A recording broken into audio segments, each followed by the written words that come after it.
جن لوگوں سے ہمیں محبت ہوتی ہے نا، ان سے کبھی نفرت نہیں ہو سکتی۔ پتہ ہے کیوں؟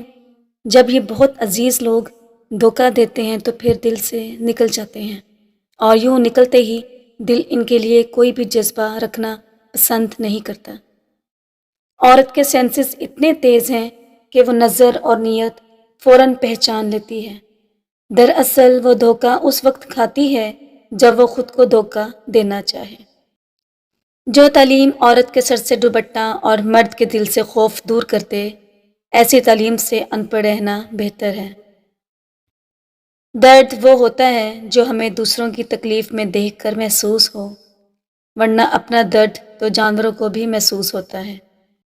جو تمہاری خاموشی سے تمہاری تکلیف کا اندازہ کر سکے، اس کے سامنے زبان سے اظہار کرنا صرف لفظوں کو ضائع کرنا ہے۔ ہر اذیت کی ایک معینہ مدت ہوتی ہے، جسے گزر جانے کے بعد نہ تو درد کی شدت پہلے جیسی رہتی ہے اور نہ اسے سہنے والا انسان پہلے جیسا رہتا ہے۔ شریف عورت جسے ایک بار جڑ جائے بس پھر اسی کی ہو جاتی ہے۔ کسی اور سائے کا سوال تو پیدا ہی نہیں ہوتا۔ جان دے دے گی لیکن شرک کا خیال نہیں لائے گی۔ کچھ لوگ اتنا سبق دیتے ہیں کہ پھر ساری زندگی کسی اور سے کچھ سیکھنے کی طلب بھی محسوس نہیں ہوتی۔ فائدہ وہ منحوس لفظ ہے جو انسان سے ان کی زندگیوں کا سارا حسن چھین لیتا ہے۔ اس کے پیچھے بھاگتے بھاگتے انسان اپنے آپ سے بہت دور چلا جاتا ہے۔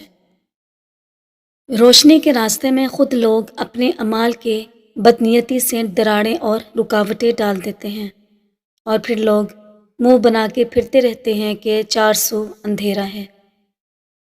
برا وقت آنے پر فری میں ملنے والی آکسیجن بھی ہسپتال میں مہنگے داموں بکتی ہے۔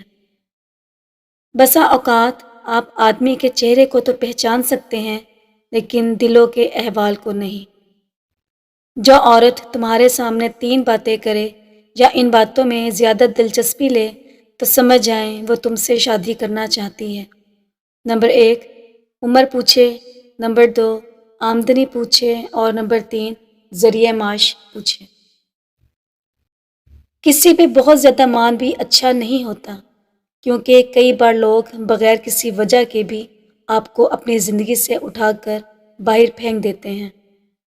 بہت کم ایسا ہوا ہے کہ قدر کرنے والوں کو قدر کرنے والے ہی ملے ہوں، ورنہ قدر کرنے والوں کو ہمیشہ بے قدرے لوگ ملتے ہیں۔ جس عورت کے بال گرنے لگ جائیں تو سمجھ جائیں کہ وہ عورت ہر چھوٹی سے چھوٹی بات کو اپنے دل پہ لگاتی ہے اور ہر وقت پریشان رہتی ہے۔ 2 وجہ سے عورت پتلی ہوتی ہے، ایک پریشانی سے اور دوسرا کم سونے سے۔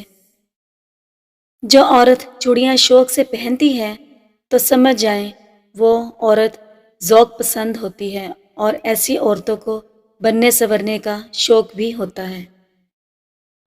اگر آپ چاہتے ہیں کہ آپ کی ہر دعا قبول ہو تو 70 مرتبہ روزانہ یا وہاب پڑھا کریں، انشاءاللہ ہر دعا قبول ہوگی۔